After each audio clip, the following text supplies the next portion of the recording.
Right. So this video is just going to be a script that I read, which I've written actually, and let me just get started without wasting your time. There comes a point in your life where you realize you've been given a head start. Maybe not in every way, but enough to stand on your own feet. You start realizing that as you grow, your attachments began to shift. You stop expecting peace from people and you start finding it in path, in work, in discipline. You start idolizing things that can't fail you, okay? Like God, purpose, the universe, or a memory that reminds you of who you are. Because they don't change and they definitely don't walk away. They hold steady while everything else moves. And that's when your focus sharpens. You start saying, let me master one thing at a time. Maybe it's your studies, your health, or your craft. Maybe it's just learning how to stay still in your own company. You stop chasing shortcuts and quick wins. You start to force outcomes that aren't ready yet. You start realizing that slow progress is real progress. Right? You just hmm. If you're working towards a skill like a degree, a qualification, or a long term skill, don't rush to make it pay instantly because it's not going to pay off instantly, honestly. Let me just stick to the script, my bad. It's actually 5 in the morning and I haven't slept. I haven't. I haven't slept. I was studying. So let me start again. This last paragraph. If you're working towards something like a degree, a qualification, or a long term skill, don't rush to make it pay off instantly. You don't build wealth or mastery by gambling on your impatience. You do it by staying calm when everyone else is trying to get rich overnight. The real game is patience.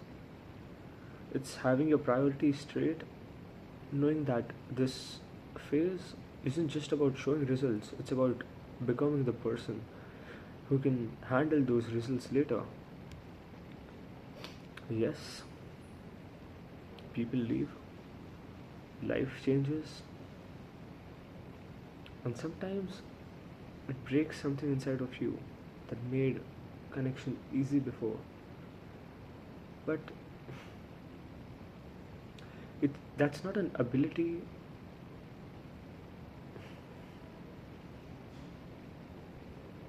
but that's not the end of your ability to feel. It's your way of saying, I've been hurt before, let's take it slow the next time.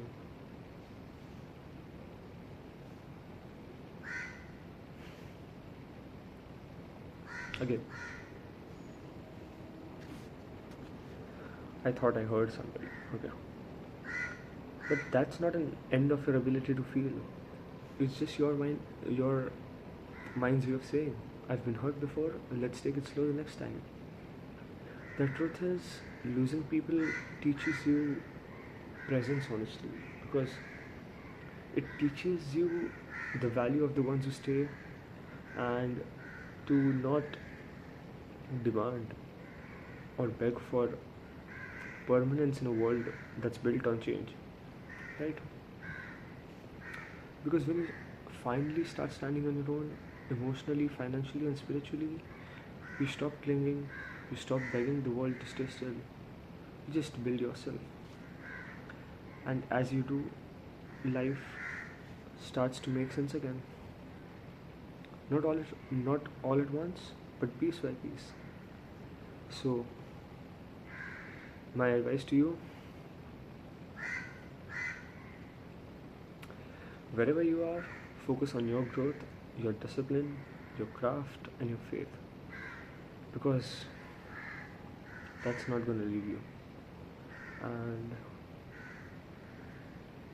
right, don't rush to trade consistency for chaos. Don't trade long term peace for short term validation. Stay patient, keep your expectations high, not from people, but from yourself. Because in the long run, that's what makes everything else alive. Right. So the idea behind this video was I was learning about a couple of things that have happened in my own life, which if I feel the need I may share in the future. But for now, I wanted to keep it concise and be concise.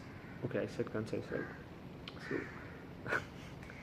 I just wanted to be practical in what I'm trying to say. And what I'm trying to say is, at the end of the day, nothing outside of you matters. But at the same time, that is not the reason to not feel things. That is what I mean. Nothing outside of you matters, but at the same time, you have to feel things. Holistically, an amalgamation of the two is what makes life worth living, in my opinion. Something I'm trying to practice. Sometimes I fail, sometimes I succeed, but every time I try that, I get reminded that I'm alive. And nothing's better than the feeling of aliveness. Because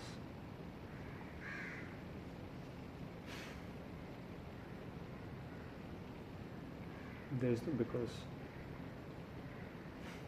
It just is.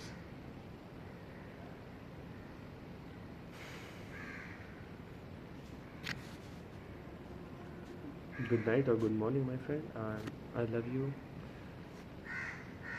Stay connected.